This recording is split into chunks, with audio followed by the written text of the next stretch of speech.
Okay, now this one got my attention. We're talking about the New York Rangers and the LA Kings in today's video. One of these teams is indeed playing later today, that is the LA Kings. They're playing at 7:30 PST, so I think we do have some time to talk about this hockey team before they get their game underway against Washington. But our main idea here focuses on the New York Rangers and their overall roster makeup. We're bringing up an article here on the New York Post by Larry Brooks, talking about the New York Rangers and their internal options to replace Sammy Blais to avoid a rushed trade. Now, what exactly does this mean? Well, Sammy Blais, if you remember, Sammy Blais was a former St. Louis Blue that was acquired by the Rangers in the Pavel Buchnevich trade, who was sent over onto this squad to add a physical element that in which Buchnevich didn't really possess, and solidify himself as a top 9-ish forward on the Rangers.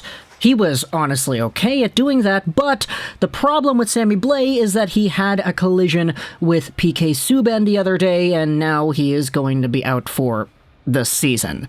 It's an ACL tear over here for the 25-year-old winger who, if you take a look at what he was able to do, I mean, he wasn't really all too productive. 4 points in 14 games played, so it's not really the best.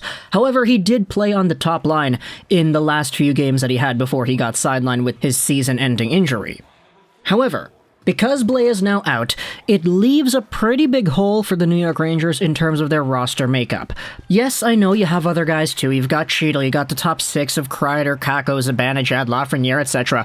And you do have some other guys that could vie for spots with Tim Gettinger or Morgan Barron as well that are in the AHL. But this team has itself a pretty interesting situation when you acknowledge that, yes, Vitali Kravtsov, who is probably supposed to be the next guy to slot in, should something like this happen, he is not with your team. He is in the KHL, and they don't plan to bring him back this year. You have Sammy Blais, of course, who is injured himself too, which is why this article by Larry Brooks is discussing some potential options that you could try to go out there and explore if you were to try and trade for a roster forward coming back. Before looking outside the organization and delving into a trade market that is generally not all that welcoming at this time of the year to buyers, the GM might want to give the first cracks to either Barron or Gettinger, both big-bodied forwards tolling in Hartford. Actually, Drury and his hierarchy must first identify specifically what and who they are trying to replace. Do the Rangers need a winger capable of playing on the top line, where Blais had been for the last 3 games? Or is there the sense that Alexis Lafreniere is on track to reclaim that assignment in the foreseeable future?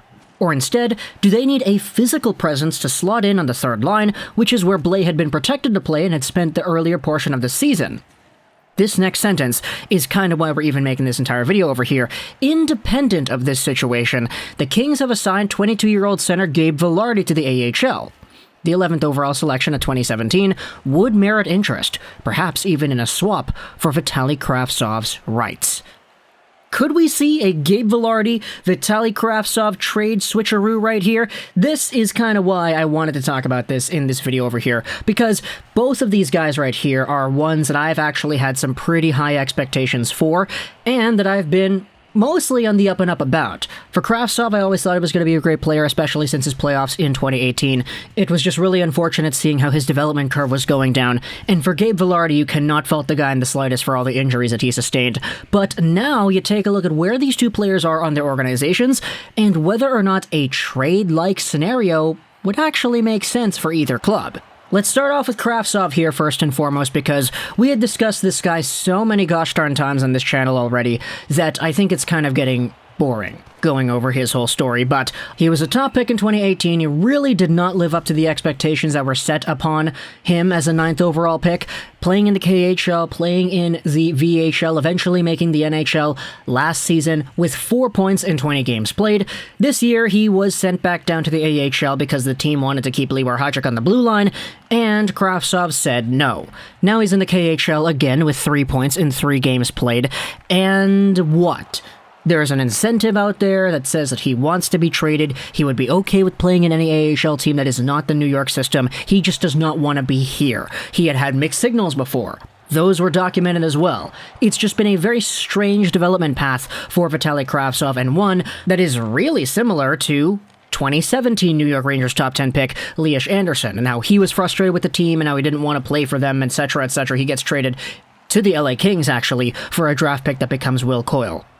So, Kravtsov is in this limbo when it comes to his NHL progress right now because he's just in the KHL doing his thing.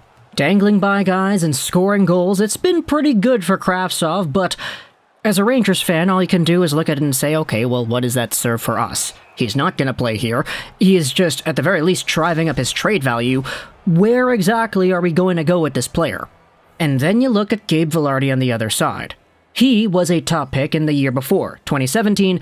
He was 11th overall by the LA Kings. He should have gone a lot higher had it not been for the injuries that plagued him in that season, and he was seen by a lot of guys as a guy that could have gone somewhere, maybe even in the top 5. But he slipped all the way down to 11 as a big-bodied, two-way capable center. A lot of people kind of pegged him as the next Jonathan Toews, which, I mean, he hasn't really shown off that resume just yet at the NHL level, but still, he had so many injuries, he actually played only 4 hockey games in 2018-19, and it was really ugly to see how he was getting slowed down year in and year out.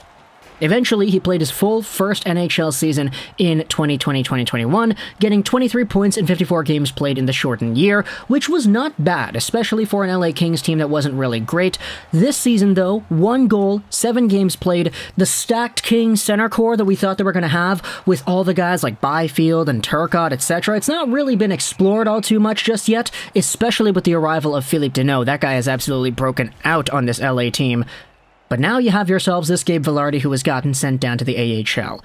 And what Brooks is proposing over here is the idea that maybe a Gabe Vilardi could be acquired by the Rangers, maybe in a trade for Vitali Kravtsov's rights.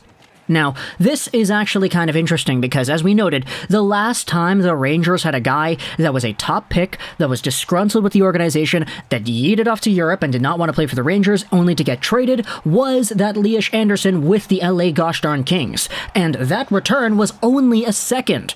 Can you imagine if Vitali Kravtsov, who is admittedly a talented and skilled hockey player at the KHL level, who was not able to crack the Rangers, not necessarily because he was bad, but because the Rangers valued Libor Hajek more than him, could you imagine if you traded this guy for Gabe Vilardi?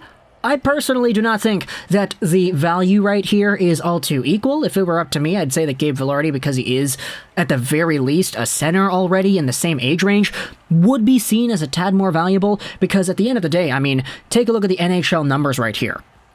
Last season, Vitali Kravtsov did nothing. 4 points, 20 games played. Vilardi at least was at half a point a game. This season, even though it's a lot worse for Vilardi points-wise, Vitali Kravtsov didn't even play, and he was down there in the AHL refusing to report. So, if that doesn't damage the guy's trade value so much to the point that you're not even able to get what is a sufficient return anymore, I wouldn't be surprised. For Gabe Vilardi, to me, sure, I get it, they're the same age, like they're only separated by a few months. Kravtsov is only, what is he, December 23rd, 1999. Vilardi is August 16th, 1999. So they were only like a few months apart from each other in terms of age. It's just, they both have their own struggles, and they both have their own stories that I'm not really too sure if the value in a one-for-one-ish kind of swap would make sense. Now, that's not exactly what Brooks says. He just says that there might be somewhat of an idea that could merit interest, perhaps even in a swap for Vitali Kravtsov's rights. That's not strictly, okay, one-for-one. It's just an idea that I think if you're starting out with, I think you would have to add a little bit more if you're the Rangers and you wanted to get a guy like Gabe Vilardi, because even though Vilardi is in the AHL, even though he did get demoted, he still is a top pick, and he has a lot more doubt, or excuse me, he's got the benefit of the doubt more so than Vitali Kravtsov does, because Kravtsov, it's not like he's not playing in the AHL because he's not good enough. He's not playing in the AHL because he doesn't want to play there. He doesn't want to be in the Rangers organization, and it's very public how much he wants out of that roster.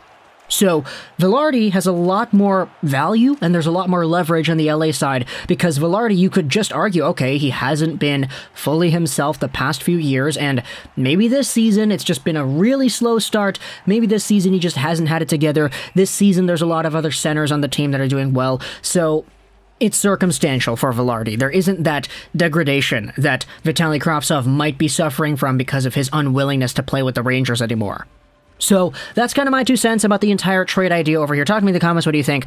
A Vilardi and Kravtsov swap, does that pique your interest? Let me know in the comments all your thoughts and opinions. I hope you enjoyed this video, Schroll99, and bye.